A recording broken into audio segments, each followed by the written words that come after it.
Bonsoir et bienvenue sur Voix citoyenne. Ce soir, nous rendons hommage au travail remarquable des étudiants de français 4 de l'université EAN, qui, en 2025, ont mené une analyse sérieuse et rigoureuse autour de la culture, de la société, de la politique et du rôle des médias. Dans l'esprit de la tradition française de réflexion, de responsabilité citoyenne et de savoir critique, leur recherche apportant un éclair neuf sur les ennemis de notre époque. Nous vous invitons à découvrir cette édition consacrée à leur contribution intellectuelle. Nous allons présenter des sujets tels que le Festival du cinéma français en Colombie, une discussion très intéressante sur le film Une affaire de principe, une excellente critique avec le journaliste Samuel Salgado et enfin une intervention avec 12 étudiantes étrangères. Alors Vanessa, que s'est-il passé le 24 septembre? Bonjour, c'est ça Laura. Le 24 septembre dernier a marqué le coup d'envoi du très attendu Festival du cinéma français en Colombie. Cet événement, parrainé par l'ambassade de France, promet le cinéma français dans différentes villes du pays. Dans le bas de créer un lien culturel, on présente aussi bien de films récents que des classiques. Cette année, le 24e Festival du cinéma français a présenté en Colombie 13 films. Un chanteur, sous la devise liberté, égalité, fraternité et sororité. Voici comment le cinéma français a été vécu à Bogota. Fantastique Vanessa, c'était un événement assez interculturel, surtout pour les francophones. Continue avec Sarah. Racontez-nous comment s'est déroulé le débat sur le film Une affaire de principe.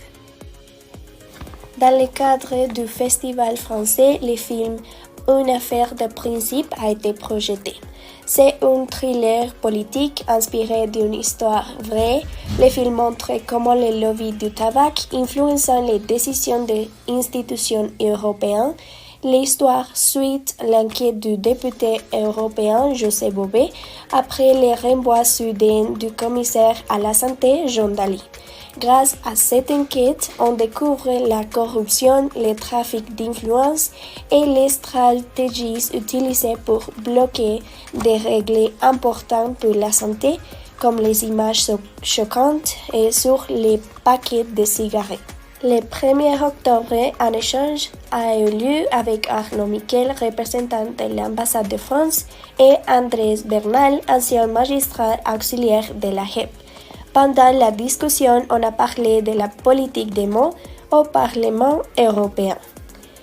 Ils ont expliqué que les discours, les débats et les documents jouent un rôle essentiel pour créer les lois.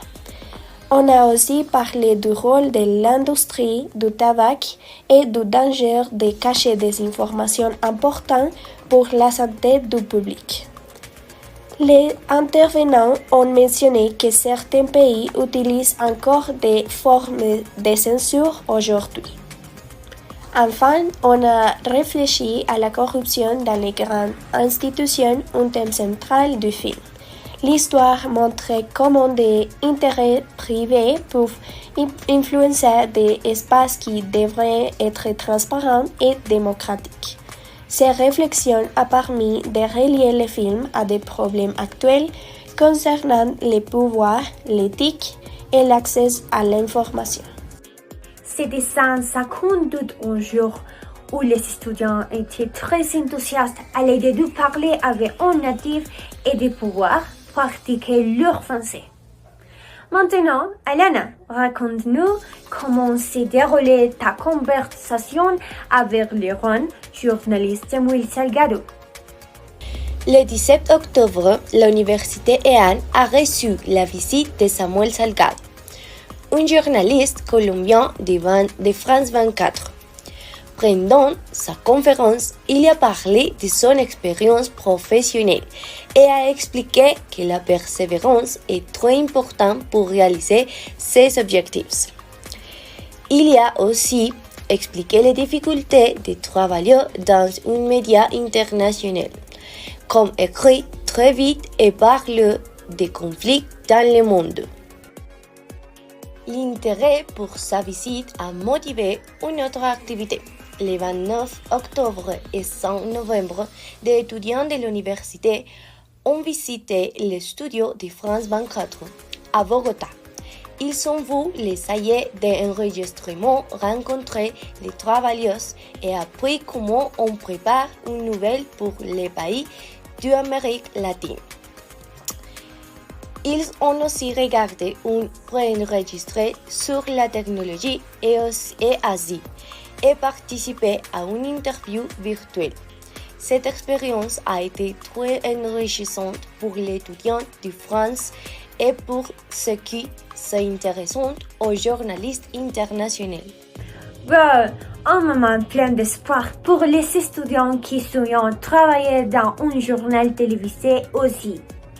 Maintenant, nous voulons savoir ce que les étudiants en français ont ressenti en parlant avec les étudiants étrangers qui ont assisté à l'une de leurs classes. Continue avec Valentina. Lors d'une rencontre culturelle très enrichissante à l'université EAN, les étudiants en français de la filière langue moderne ont eu l'opportunité de discuter avec deux jeunes français, Adèle et Léonore, des différences et similitudes entre la culture française et la culture colombienne.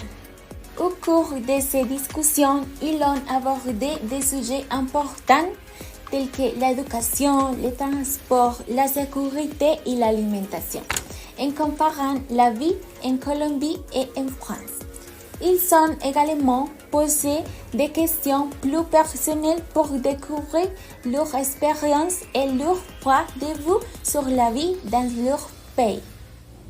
Cet échange a permis aux étudiants de réfléchir sur la manière dont les coutumes et les habitudes influencent la vie quotidienne des personnes et d'apprécier à la fois ce qu'ils partagent et ce qu'ils apprennent de la culture française. C'est très intéressant de Valentina. Il est également important de savoir ce qui s'est passé ailleurs dans le monde. Alors, commençons par l'actualité du jour. Par ailleurs, le fils aîné du président colombien Gustavo Petro est de nouveau au centre de l'actualité. Nicolas Petro Burgos, qui fait déjà face à un procès pour une possibilité blanchiment d'argent, a été inculpé lundi de 6 nouveaux chefs d'accusation liés à un cas de corruption lorsqu'il était député dans le département de l'Atlantico. Selon la AFP, ces accusations concernent notamment une possibilité mauvaise l'utilisation de fonds publics et d'autres irrégularités commises pendant son activité politique régionale. Dans d'autres actualités, selon les informations fournies par l'agence de presse Reuters, les autorités chinoises ont mis en place des mesures visant à réduire la charge scolaire et l'exposition des élèves aux écrans en exigeant 2 heures d'exercice physique quotidien dans le but d'améliorer leur santé mentale. Créer une loi indiciant les charges de travail excessifs afin de garantir que les élèves dorment suffisamment. En information surprenante, nous arrivons de Paris.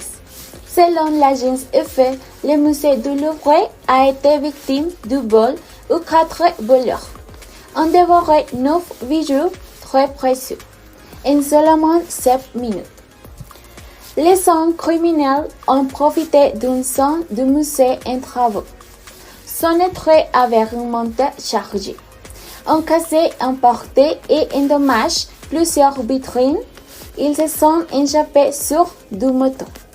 experts en sécurité affirment que ces boules auraient pu être évitées si le musée avait des mesures plus solides, comme des portées et vitrines résistantes, des caméras de surveillance intelligentes et des capteurs détectant les mouvements ou les impacts sur les murs et fenêtres. Les autorités du Louvre assuraient qu'elles vont renforcer leur système de sécurité pour éviter que de tels incidents ne se reproduisent, tandis que la recherche des responsables continue. Incroyable comme il s'est passé de choses extraordinaires chaque jour. C'est pourquoi il est très important de comprendre comment ces actualités sont interprétées en fonction de la culture et bien sûr de la langue d'origine. Prenons l'ensemble d'une vue marquée par le jour colombien Luis Diaz. Analysons certains mots qui changeaient et leur signification de chaque journal. L'article de La Parisien cherchait à valoriser le but exceptionnel de Luis Diaz contre l'Union Berlin, en rappelant son doublé raison contre la PSG pour s'adresser à un public français. Le journal utilise un vocabulaire typique de la presse sportive, avec des expressions comme but sans petit, échauffement magistral et un angle presque impossible, qui souligne la bête et la difficulté de geste. D'autres formules telles que savoir une extrémiste, faire l'effet de une boulette, ajoutant une dimension dramatique. L'ensemble montre la volonté de magnifier l'action du jour, tout l'adoptant un style expressif et culturellement propre au football français. Dans l'article du New York Times, on voit des mots comme unusual goal comme but inhabituel, sterling comme stupéfiant, lucky not lose comme chanceux de ne pas perdre. L'article dit que Luis Diaz marquait un but très créatif et peu commun dans les matchs 2-2 entre les Bayern et l'Union Berlin. Ce but était parce que les seules bonnes actions du Bayern, parce que l'équipe a mal joué et a presque perdu. On voit une position qui a remis les buts de Luis Diaz, mais qui critique le jeu du Bayern Munich. Le texte montre la qualité et la rareté des buts, mais dit aussi que la Bayern a joué un mauvais match et a été proche de perdre. C'est tout pour aujourd'hui. À bientôt pour un prochain chapitre.